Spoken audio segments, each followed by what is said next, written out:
Hey, welcome back to Nerd News Today. I'm Matthew. And I'm Andrea. And today we're taking a look at a recently released film that's available right now in theaters and on HBO Max. Space Jam 2, A New Legacy. Okay, technically it's Space Jam, A New Legacy, but it's Space Jam 2.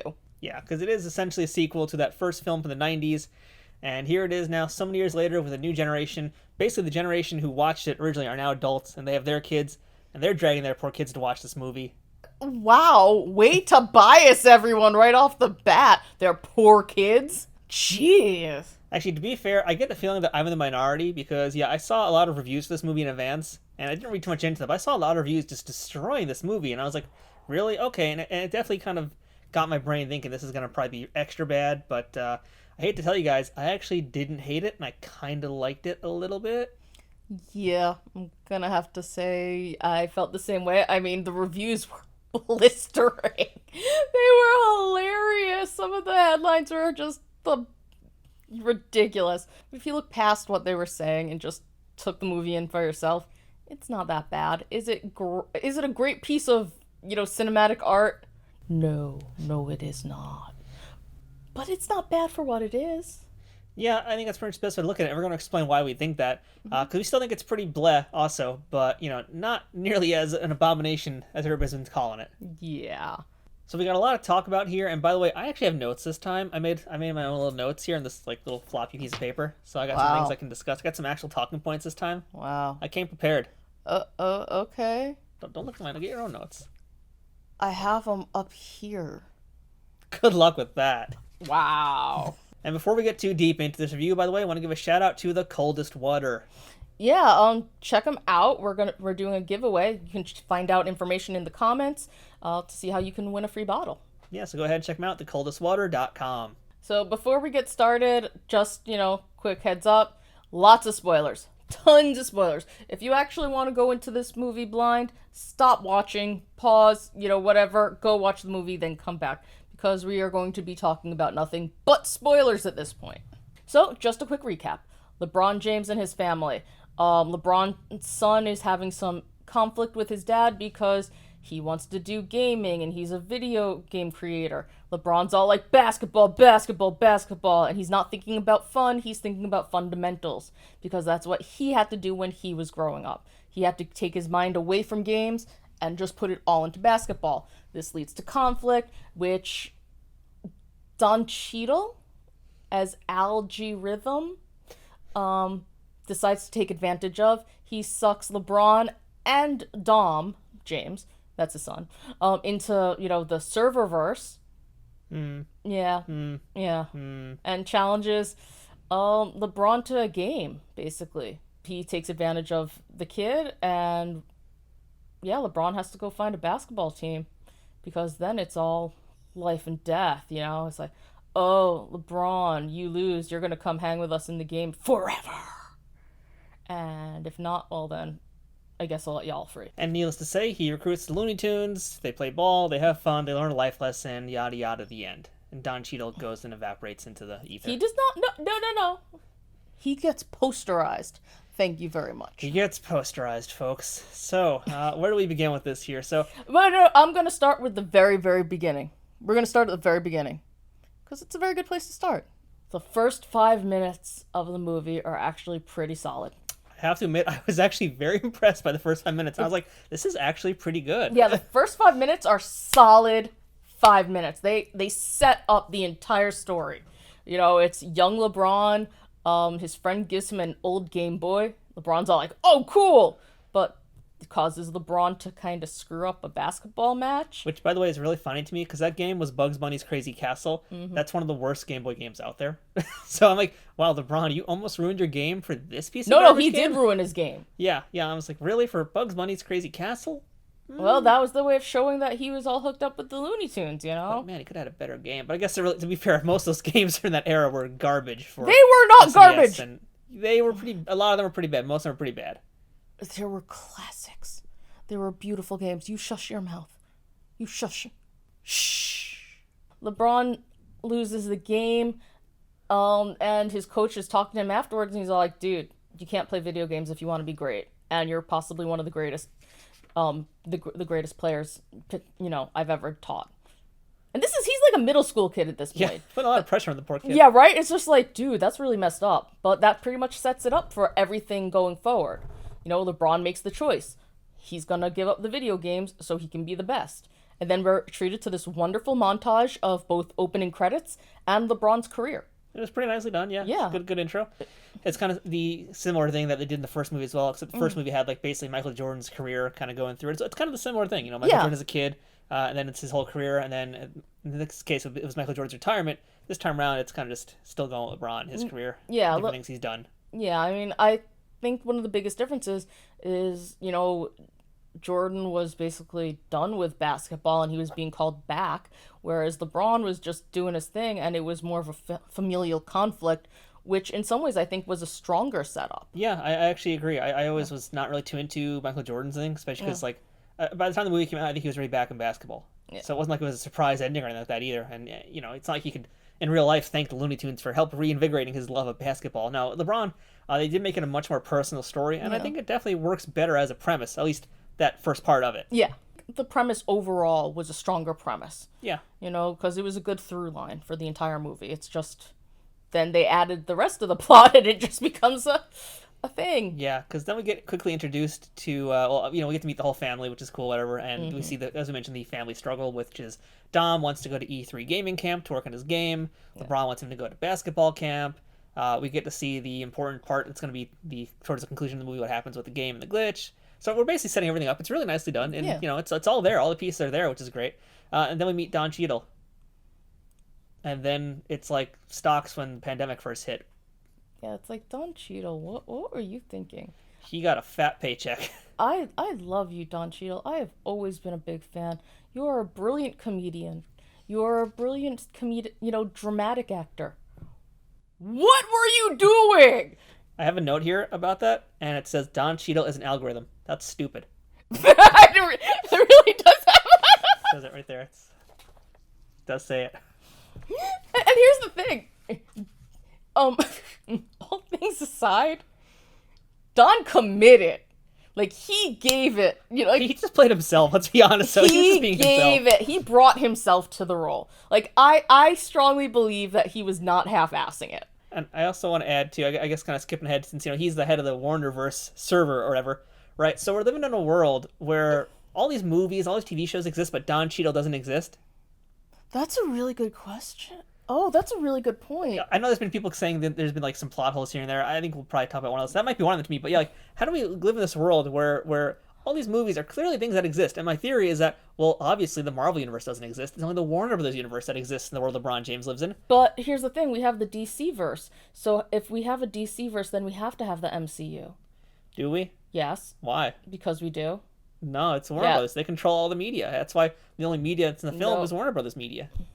That's because that's all they had the rights to, that without costing them extra Because money. that's their universe. That's why Sarah Silverman apparently also doesn't exist in Stephen Yeun. This is so... Oh, this just hurt my brain. Yeah, right. You gotta really figure that one out. So, yeah, Don Cheadle is not an actor in this universe. He's just an algorithm. Yeah, I'm just still just so... Yeah. So, yeah, I mean, so let's talk about the live action folks now, too. We should let's get acting out of the way, too. Did you like LeBron James's acting chops?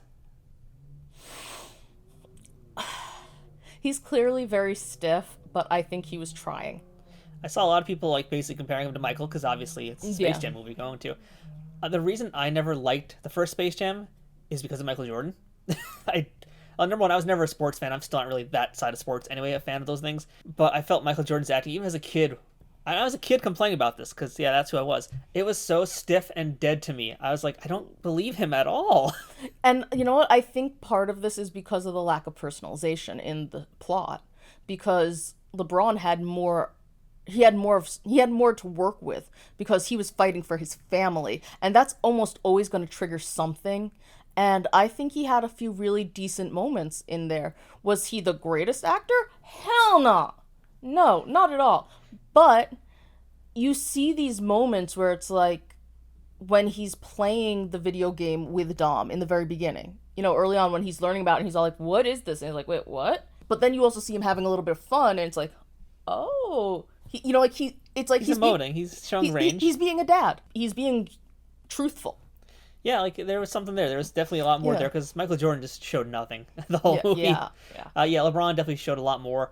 And did he struggle? Yeah, Yeah. but I mean, he was. You can clearly see he's trying as hard as he can. So I'll give him points for that. And I will say the rest of the cast also helped, a lot. Like Dom was really good. Actually, Yes. his son was really really good. Don Cheadle, of course, is Don Cheadle. Yeah, so while we're gonna be knocking him all over the place, he's still Don Cheadle, so he still turned out a decent Yeah, performance. he could sneeze and turn out a decent performance. Yeah. One of my personal favorites, Sonequa Martin Green. Yeah, it was nice seeing her again. I forgot that she was in the movie, and then she's like, "Oh, there's Michael Burnham." I did not realize she was in the movie. I forgot, I guess. But no, she delivers one of the best small moment lines where she's calling out towards the end where she's calling out for Dom and their other son is all like, "I don't think he can hear you." And she's all, "I'm his mother. He better hear me." Yeah. The way she delivered that line was just Yeah, she was really great. I mean, maybe not used quite enough, but she was No. awesome. Yeah, and on that note too, of folks I think weren't really used enough is Zendaya as Lola Bunny. yeah. Because man, I love anything Zendaya does. Like she's amazing. amazing, Like yeah. 10 years from now she's gonna be running Hollywood. I hope she does. I 'cause hope so, She's yeah. amazing. And Lola was just like so underused in this film. That was a shame. The problem was actually she was probably the best thing in the whole movie in terms of actual skill. So like when you put her up against everybody else, everybody falls flat to her. I don't know if I feel that way because I think I actually felt part of the problem was you have people who were, Looney Tune voice actors. I believe Frank Oz did a voice, Bob Bergen, I noticed was Tweety. Like you have people who are known for doing voice stuff and so they're used to working with the characters in a particular way. Yeah. And then you have Zendaya who I think she was trying to bring, the on-camera acting with the voice acting, and I think it just made it just led to something a little different. I think that's exactly what it is. Yeah, it's like she brought the drama acting, and they're doing the cartoon acting, and there's nothing wrong with that because No. they all the It's so cartoon work. voiceover actors did an amazing job too. It's just like Zendaya's over here on one side of the room, and the voiceover actors on another side of the room, and there was nowhere kind of in the middle where they met. It I can see that. I can definitely see that, but wasn't bad though by any No. means. No, definitely No. not. no, not at all. But yeah, just really quick going back to the humans. As per Space Jam and everything, we had really cool cameos. We had Sarah Silverman, we had Steve Yeun. Yeah, one person I really liked was the security guard. Yeah, that was Gerald Johnson, and he was hilarious. He's only there for a couple moments, but you have LeBron's friend Malik, friend/manager, I guess. Yeah. Malik trying to avoid talking to LeBron's wife because he lost LeBron and Dom. And he's all like, I don't want to pick up the phone. I want to help me find them. I don't want to talk to them. But then he picks up the phone and he's all like, yeah, they're somewhere else. And all this other stuff happened. And then you have the guard just be like, no, he is lying to you. He is lying. He is lying out his ass. And that just, I'm sorry, that was just a really great moment. There was a lot of good moments like that, which you didn't really get in the first Space Jam because they were too busy trying to be really silly. Because you had like Wayne Knight instead, basically. You had Wayne Knight, you had a little bit of Bill Murray as well. Yeah. Man, Bill Murray fits into that movie so weirdly to this day. Yeah. Yeah. I mean, well, so does Wayne Knight, but Yeah, well, it works. Yeah, but no, all around acting was really good. Yeah, I think there was a lot of fun that was had, and it was a lot better than. Yeah, I think it's a lot better than most people are really giving it credit for because they're comparing it. On the one hand, they're comparing it by itself. Like they're taking it by itself and being like, "Oh, this isn't great." But then when if you compare it to Space Jam, Yeah. it's like, come Or on. just compare it to the type of kids movie that it's meant to be going up Yeah. against, because this at- is like your summer schlock. This isn't Bridge to Terabithia. No. No, this is like, yeah, right. No, this is gonna be summer fun nonsense. Yeah, So, this is a kids movie, with nostalgia points for the parents. and I also will say, since we get this out of the way, VFX was all amazing. Like, Yeah. really great job. They did an excellent job on the visual effects in this film because the movie is so visual effects heavy. In our last movie review, we talked about In the Heights and Yeah. how the VFX were kind of not good. So here's the example of good VFX. Mm-hmm. And I just did an interview for my podcast, it's going to come up soon, Truck and Told, where I spoke to the visual effects project manager at CBS, and we were talking about basically how do you take a VFX scene and make sure that it fits into the world it's in, and how do you keep it real? And that's not an easy task. No. And they did a really great job making all these visual effects and keeping it still grounded in the reality that it takes place in. And, on that note, too, I got to give props to the basketball scenes Yeah. where we had, like, the audience. So, and I did, by the way, watch Space Jam recently, the first one, so I have, some knowledge about it again. So the background characters in that original basketball game, for the most part, they're just static. If they do move, it's just static images moving, swaying left to right, basically tweening, motion tweening effect.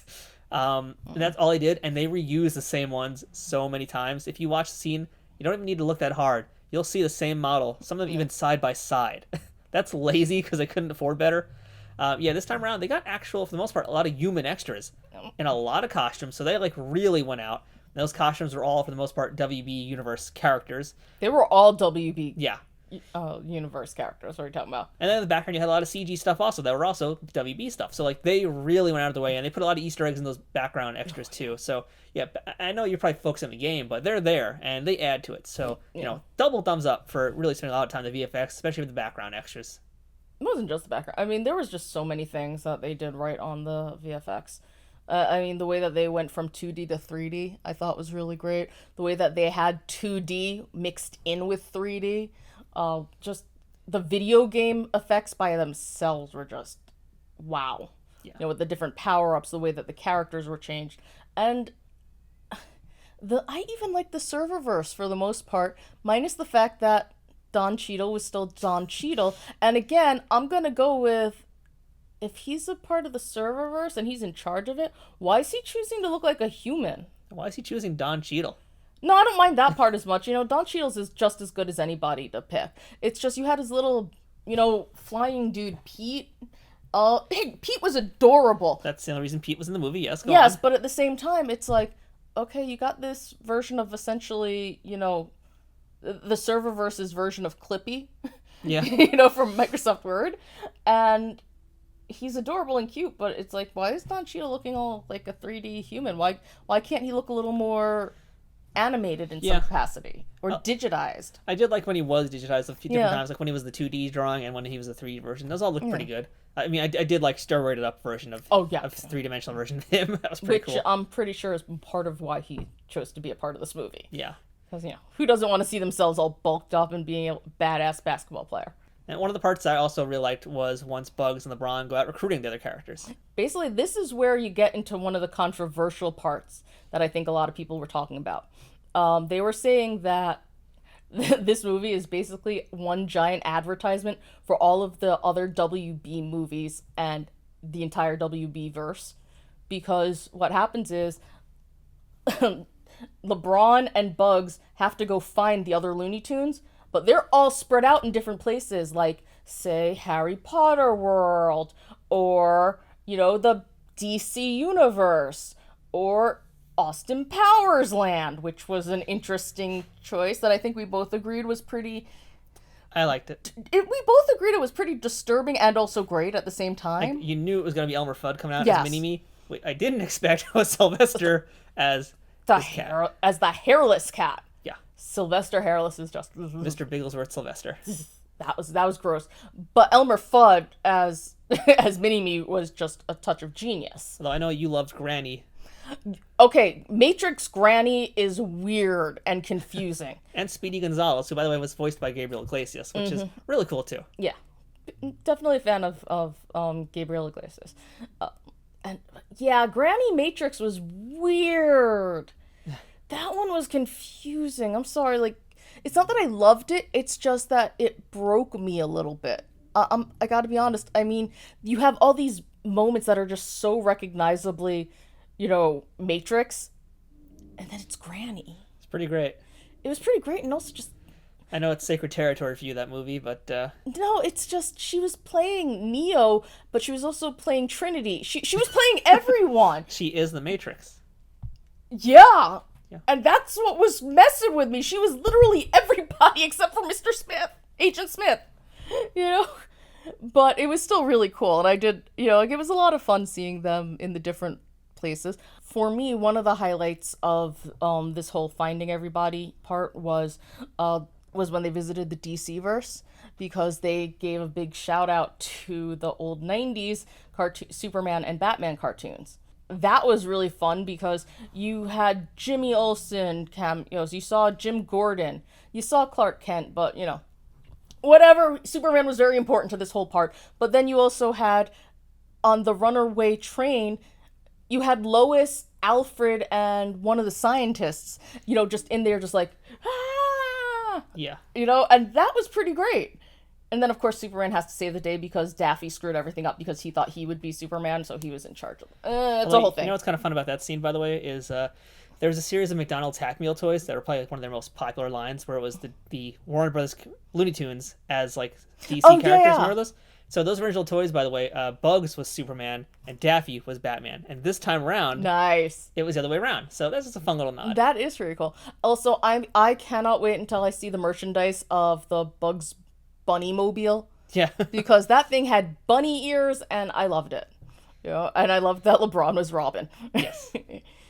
So yeah, it was a lot of fun. That whole sequence was a lot of fun. One of the biggest issues that seemed to come up in a lot of the reviews of the movie were how many nods to their other franchises were in the movie.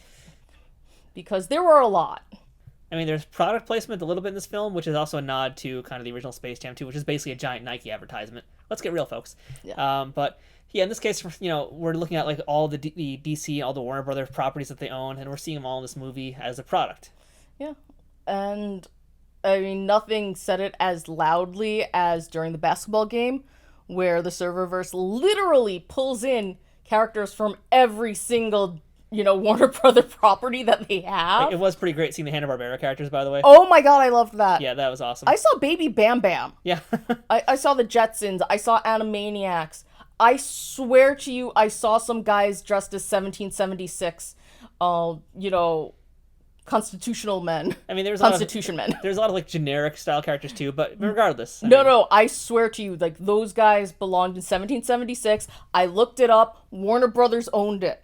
Like Warner directed it. Yeah. So, or produced it, whichever. Either way, they have it. But point is, though, is that there's a lot of these characters popping in the movie. Mm-hmm. And I've seen a lot of reviews and a lot of folks complaining about how commercialized it is and all the product placement. And I'd be the first to complain about that, too. I think this is an unjust comparison. A very unfair comparison. Yes, it's product placement, but it has a purpose. And, I'm going to rant for a little bit here, so bear with me, Andrea. I got to rant. So, yes, there was a whole bunch of movies and other stuff, whatever, a whole bunch of that stuff that showed up in this film. Why is everybody complaining about this and not when they did it in Ready Player One? Remember in Ready Player One? Yeah, everyone was excited about that. Everybody was jerking themselves off over all the different properties that are coming up. Yeah, I'm going there. They were all going nuts for it. But now when Space Jam New Legacy does it, they're like, no, this is bad. And my question is that because it's for kids and you think that they're targeting children with the stuff? Well, then my argument for you is Lego Movie 1 and 2, which brought how many different properties into that movie, into both those movies? So, very unfair comparison. I think it's absolutely incorrect comparison to make, and very inaccurate, because I just named all these other really big blockbuster movies that did the exact same thing, and they did it just as blatantly. It annoys me. I as I said, if it was really hideously bad, I would be like, Men in, like I remember watching the Men in Black movies as a kid, and I think when the sequel came out, there was a lot of product placement in that movie, and I was really annoyed by it. It took me out of the film. I don't think anything that happened in this Space Jam New Legacy took me out of the film, because it's world building, it's universe building, and these days, because so many big companies own all of these things, they can do this stuff. I mean, growing up, I think the closest we would have had would have been Who Framed Roger Rabbit, because it had Warner Brothers and it had Disney characters in the same movie, which is mind-blowing. Yeah. Today, with all these companies owning everything, it's a lot more common to see this mingling of different franchises together in one place. So, that's all. That's my rant. It just annoys me to hear people saying these things when I'm like, a few years ago you loved it. What just changed? Yeah, I think that's very fair. Yeah, I don't know what the answer is. I don't know why people are suddenly turning against it. Maybe it is actually because it was done in Ready Player One and they didn't like how it was done. People love the Ready Player One. I mean, it had so much more, which, by the way, Ready Player One had so much more. I mean, they spent big money getting everything that they wanted in that film. I know, but at the same time, maybe looking back and, in hindsight, people are like, oh, wait, maybe this wasn't as great, because, quite frankly, Ready Player One was not a great movie. That's a different review, but it's more just the fact that they brought all those properties into one film. And I have no problem with it. I had no problem with it then. I had no problem with it now, because it didn't take away from anything. Like, it's basically a nostalgia kick in the butt. Mm-hmm. That's what all these movies were. That's what Ready Player One was also. That's what Lego Movie is as well. And it's just as much for the adults as it is for the kids, if not more for the adult audience. Yeah. I mean, if anything, I would say what they did in Space Jam is they had all those characters in the audience, and that was more for the adults. Yes. While the game and everything else was for the kids. And that's a really great way to do it because you have the adults who are going like, oh my gosh, there's, the Wizard of Oz and the monkeys and whatever. There's Danny DeVito as the penguin. Oh my god, that was awesome. And the mask was there too. There was it. There were several Jokers also, which was really fun. Several different types of Joker. Yeah, several different, and the Goon Squad from the first Keaton movie also. Those, I like seeing Bob the Goon again. Yeah. Like there were all these like little things where it just like you can't stop finding the different characters. Also, quick side note, I really liked seeing King Kong harumph at that one that was point. pretty great too. That was a great moment. But yeah, that's perfect for the adults. Like if they're not necessarily enthralled with the movie and the plot, they have that to keep them busy. Exactly. That's exactly I think why it was done, because these are the kids who saw, these are the adults I should say, that saw Space Jam as kids. Now they're bringing their children to the theater to get the same experience. But again, now this movie is like 20 years later, so they got to get something for the adults too. Yeah. So yeah, I mean, it's at the end of the day, the movie is a product. And, I don't normally say that about films, but this is Space Jam: A New Legacy. It's got toys. It's got Happy Meal tie-ins. It's, when you get kids movies that are summer blockbuster movies, they're product placement. They are products.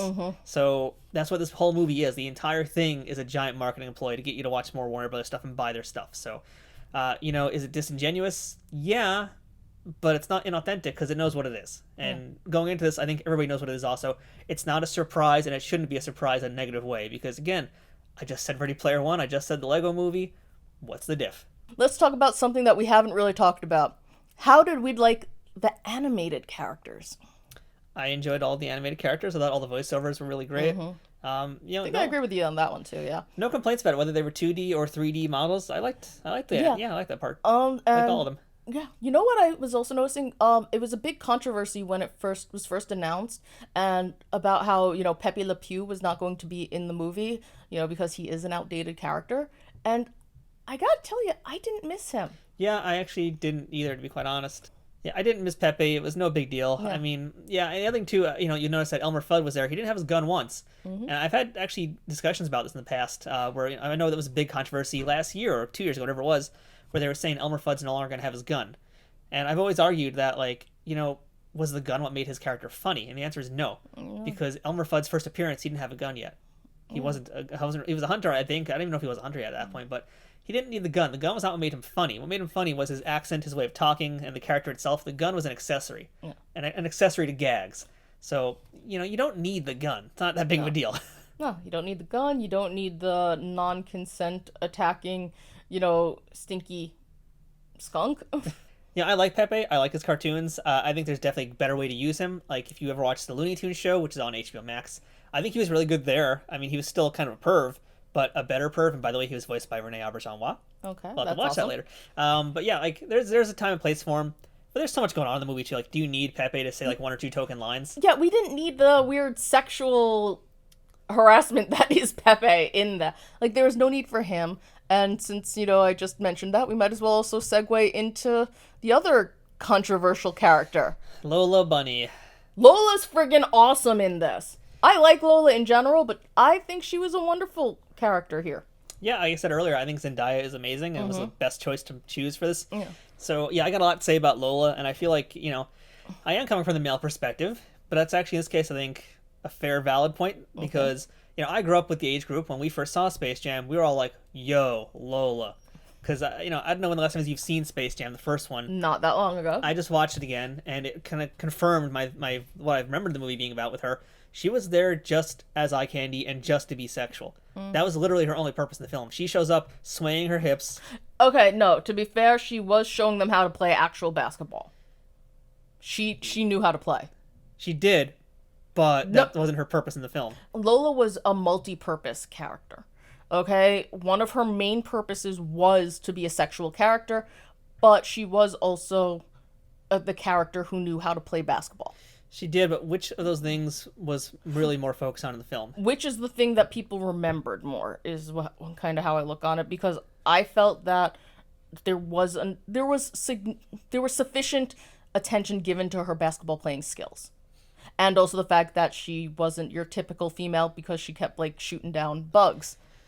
And I'm sorry, that's the part that stuck out to me. I understand why the sexual part would stick out to you, but that's why I'm saying I think she was multi-purpose. But I also want to throw in the context here, the time that she came out. She was in that 90s girl power phase where you were, the strong female character, but you were also still the eye candy and the thing everybody lusted after. Yeah, but at the same time, she meant two different things to two different, to different groups of people. Yeah, I think that's a fair way to put it. Yeah, that's a good assessment of it. So yeah, from my perspective, I mean, yeah, she was a basketball player, but like the entire movie, everybody's jaw, literally when she first shows up, everybody's jaws drop, and the whole time it's just like her and Bugs and him trying to oppress her and all this stuff, and it was very sexually charged.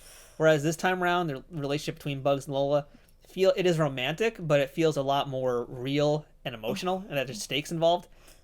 They presented it very differently. Oh, absolutely. I didn't even feel like it was super romantic. Yeah. Was there attraction there? Yes, but considering when we first are reintroduced to Lola, she's about to become an Amazon, which I thought was the best way to bring her back. Yeah, this is 2020 girl power now. This isn't just 2020 girl power. I mean, she's hanging out with Wonder Woman. Yeah. She's taking the Amazonian trials, and then you have Bugs and LeBron all like, no, we need your help. Like they're going to her for help because they know they're not getting anywhere without her. Yeah. And she's doing all this badass Amazonian stuff while they're doing this, and what stops her? Oh, it's the fact that LeBron's talking about his son. Okay, do I find that a little cheesy? Yes.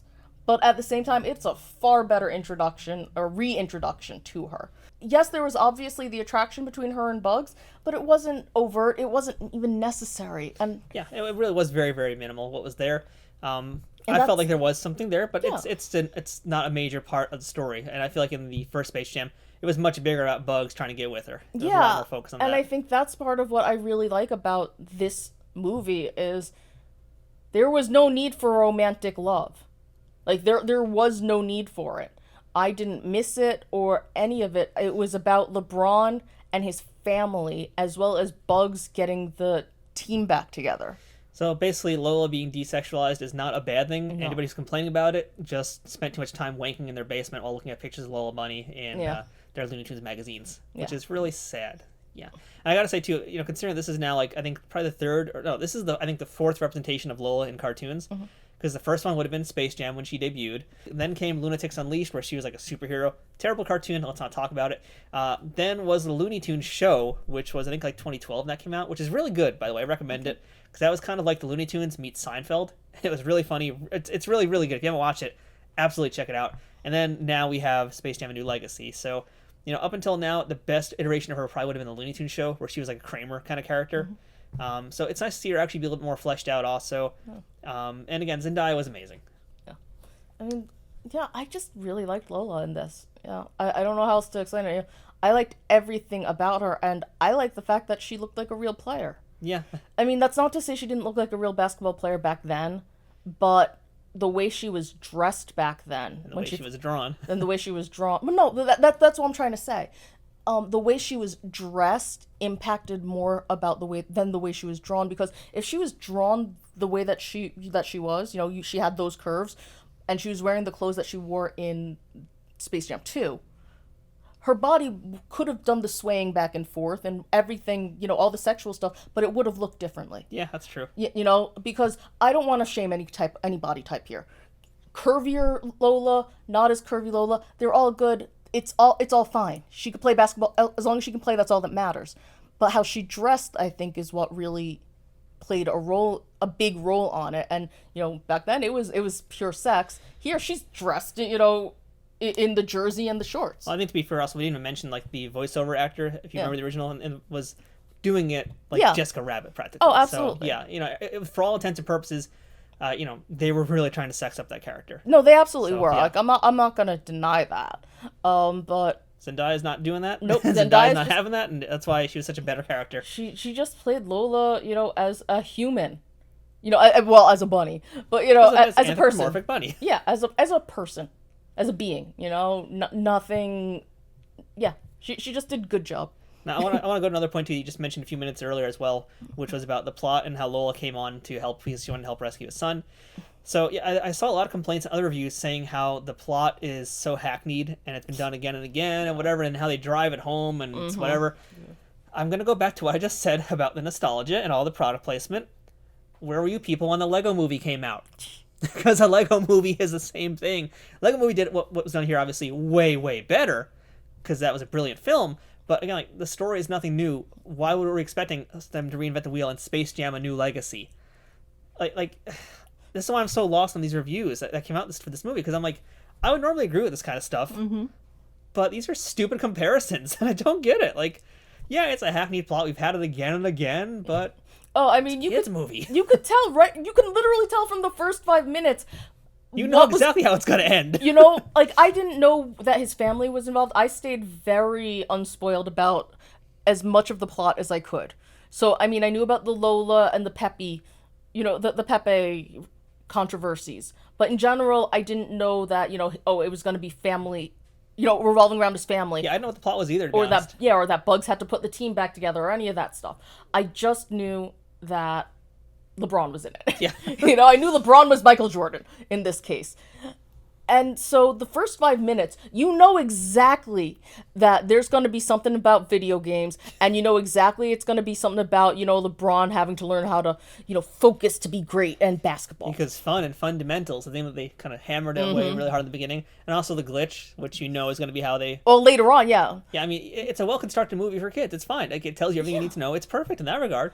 Yeah, I mean, it's not like... This isn't Lady from Shanghai. This isn't world-class cinema. This is a kids' movie. And even as far as kids' movies go, I want to say, because there are plenty of stupid, insipid children's movies like Boss Baby, but, this is... Why do they have so many of them? Why are there so many Boss Babies? But as far as, like, kids' movies go, I mean, this is on par with, like, treating their intelligence and respecting it. I mean, respecting their intelligence as children and seeing them as people. Yeah, there's product placement. Yeah, it's whatever. It's a tired old plot device, but... Yeah.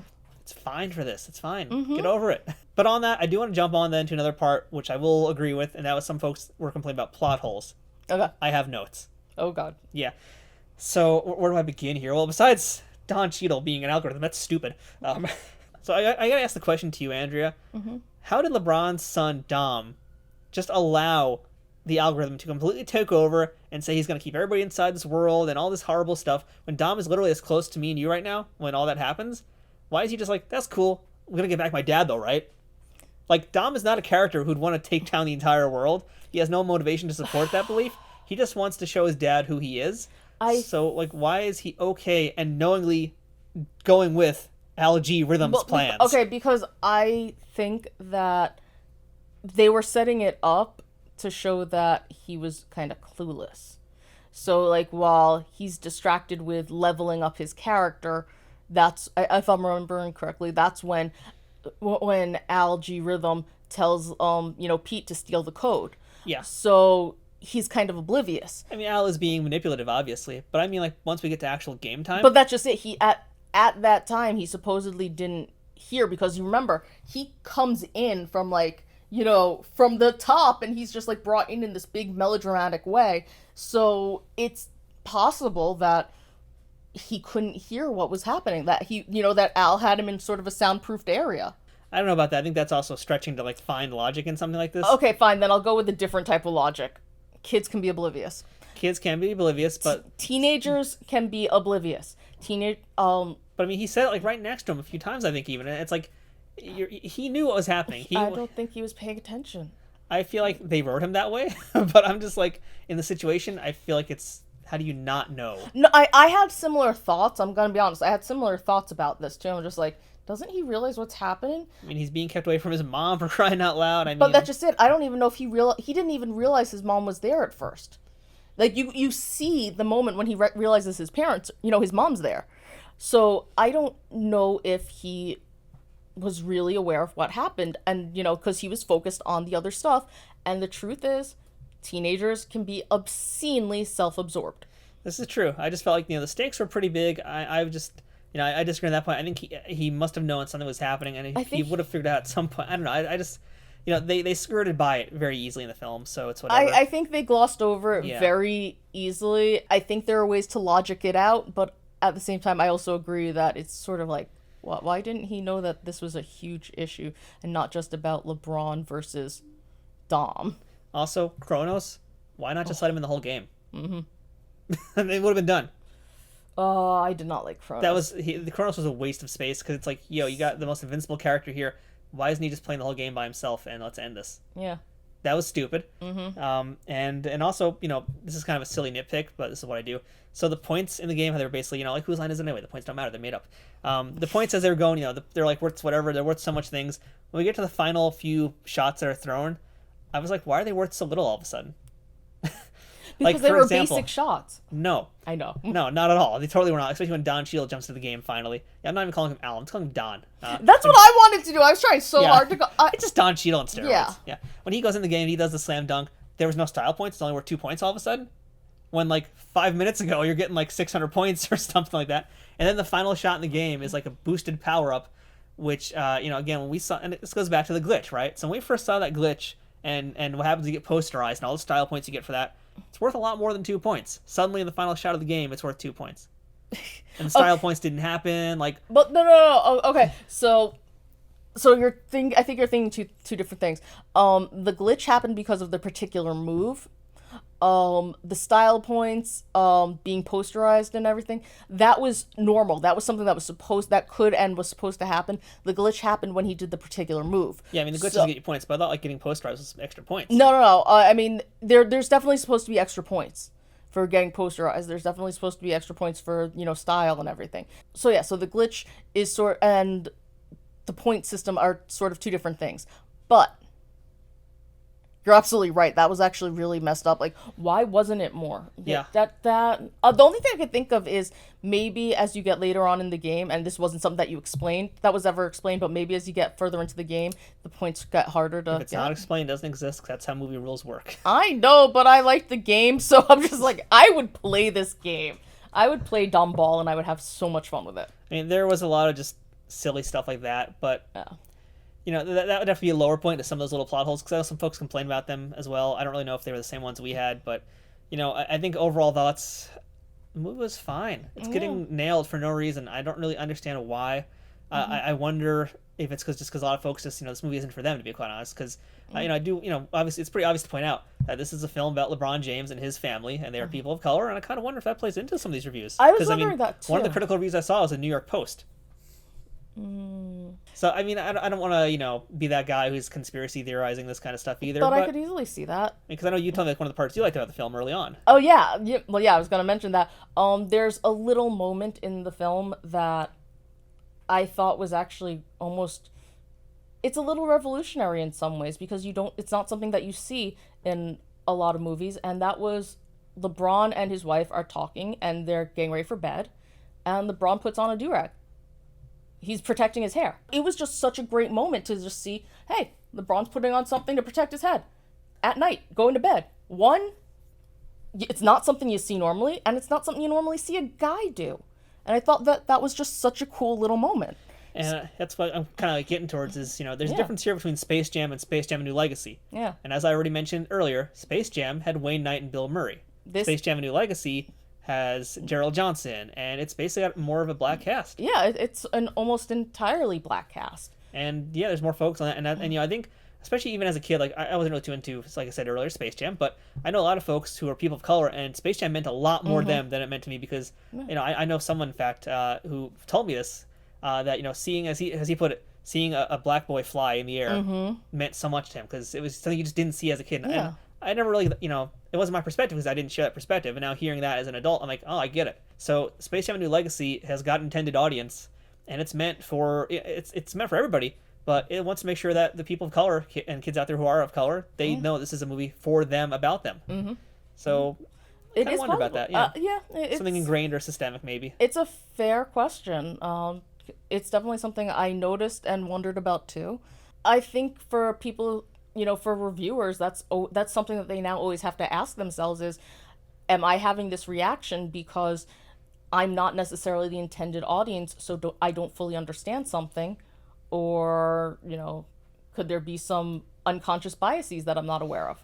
But I will say I did agree with some of the reviewers that said, there was a lot saying it was too long, it was a little bloated. Yeah. I agree. Yeah. Others saying it was just a lot of nostalgia, no real payoff. I'll kind of agree. A lot of them said it was kind of humorless. I will also kind of agree with that. Yeah, it wasn't really that funny, but neither was the first Space Jam. Yeah, but I will say there were definitely some nice, funny moments. I enjoyed seeing LeBron get whacked into the force field. Yeah, there was definitely a few good moments. It wasn't like, laughs a minute, lol, but It was fine, you know. I will say Granny as the chosen one during the basketball game, that made me go, There were some good moments in there. Yeah, It's yeah. not all amazing. It's not all gold. It's not meant for adults. Yeah. And, you know, the things we found joy and we liked, the parts we didn't were probably more for kids anyway. Exactly. I mean, if you go back and watch the first Space Jam again, how many jokes are about butts? I just watched the Teen Titans also do their episode where they rewatched the movie, and Beast Boy has a running gag where he counts all the butt gags. And there's like a dozen butt gags in the film because that was such a big thing in the 90s. Like, he got a fat butt. So That's true. comedy has changed. But point being, you know, some stuff didn't work for us. Probably better for kids. Yeah. I think that's a really fair assessment, you know. It's like, who's the intended audience is always the question that has to be asked. I will say kids will enjoy it. I think adults will find some fun in it too. Like if you're an adult and you're watching this to see whether or not you're gonna like it, you'll be fine. You won't fall asleep. You won't be bored. You'll be engaged enough to keep watching, or at least only minimally play on your phone. Yeah. So final thoughts. I mean, yeah, for the most part, we liked it. I think the reviewers are just being haters. Yeah. I mean, there's definitely some points that we talked about that are stupid, and at times there's things that are kind of bleh about it. But the reviews that have been like overly negative, I think, were very unjustified. I think this also is part of a larger conversation in terms of how do you review kids' movies? Because the reviewers are almost always going to be adults. And adults who are often out of touch with what their kids are into. Yeah, and it's not just what they're into, it's just movies that are movies for younger kids just in general won't appeal to them because their tastes have changed. So these are movies that, you know, maybe when they were a kid they might have loved it, but as they grew up and matured and changed, they wouldn't necessarily like it now, and that's okay. Yeah. But when you're reviewing a movie for a kid, you have to remember who the audience is. You have to remember what's the point of the movie. It's a fine movie. I have friends who have seen the movie, and it's ranging from I loved it, I got emotional towards the very end during that one moment with Bugs, you know, all this other stuff, you know? But I also have friends who are just like, it was the biggest piece of crap. I should actually add, I was actually a little bit emotional too about Bugs. I was like, wait, what? What's happening? I'm like, I knew it's a cartoon, whatever, but I was like, they played it off really well, except for They played it off well, but actually that's the one part I really didn't like, and I felt that all of that was just like, one, I knew it was coming. Two, it was just, what's the point? Yeah, the very end of that part was the worst part of the movie. Yeah, that was fake. That was fake and forced. Yeah, because it was kind of like, I mean, but the ending of LeBron's narrative was actually very nice. Yeah. So yeah. I mean, there was just so much. There was so much decent stuff, and LeBron talking to Dom at the very end, where he's just like, "I'm gonna hold my ball. My ball's not as important as you." You know, like, I believe that. Yeah. Oh wait, there is one thing I do want to mention. Something that I don't believe. At the very, very, very end, LeBron surprises Dom by walking him to the E3 game design camp. Great. How did no one notice LeBron freaking James was there and no Seriously. one came up to him? Talk about plot holes. I'm sorry, that man is huge. He is enormous. How do you not notice him? Plus, he's also really popular. Yeah. He's LeBron freaking James. How does no one notice him? Yeah, like he's just walking down the street with Bugs Bunny next like, to him. what? And no one's noticing this? What? But again, this is a world where Don Cheadle doesn't exist. He's only an algorithm. I don't care. I don't care. If Don Cheadle can call him King James for more than half the movie, then people know who LeBron freaking James is. And I'm just like, Yeah. what? That to me was possibly one of the most unbelievable moments. In a movie filled with Warner Brothers characters running around playing basketball, that legitimately was the most WTF moment of the film. Yeah. And on that note, so that's our review of Space Jam: A New Legacy. Go watch it. It's mindless, stupid, summer fun. Yeah, it's silly fun, and you know what? You'll have fun with looking for the cameos. And normally, I'm never, again, I feel like I've said this line a lot today. I'm not the person that does this, I'm not the person that does that. I'm not the person that's going to say, let's compare a kid's movie to Citizen Kane. That's stupid. But yeah, if you're taking this movie that seriously and you're that worried about product placement, just throw your TV out the window right now, take a flamethrower to your computer, and never leave your house again. Lock yourself in the basement and turn off all the lights. I know some people who should probably do that. Yeah, probably. Yeah, it's just a summer kids movie. It's stupid, mindless fun. You're going to want to go buy some toys after and probably get a Happy Meal and get some new Nikes. So, yeah. So Space Jam: A New Legacy will be on HBO Max for a few more weeks. I think it's usually 30 days total from when they first released it. So you'll get a few more weeks of it there. It's also still in theaters, where it's currently actually #1, I think. It actually knocked off Black Widow. Nice. So, yeah, for folks who are saying it's not that good, it knocked out Black Widow. And Black Widow did pretty good also. So yeah, maybe we'll do Black Widow next. We'll have to see. Yeah. We'll have to give it a try. So yeah, check out Space Jam: A New Legacy, and again, thank you to the Coldest Water. Shout out to them. So until next time, I'm Matthew, I'm Andrea. and we'll see you guys later.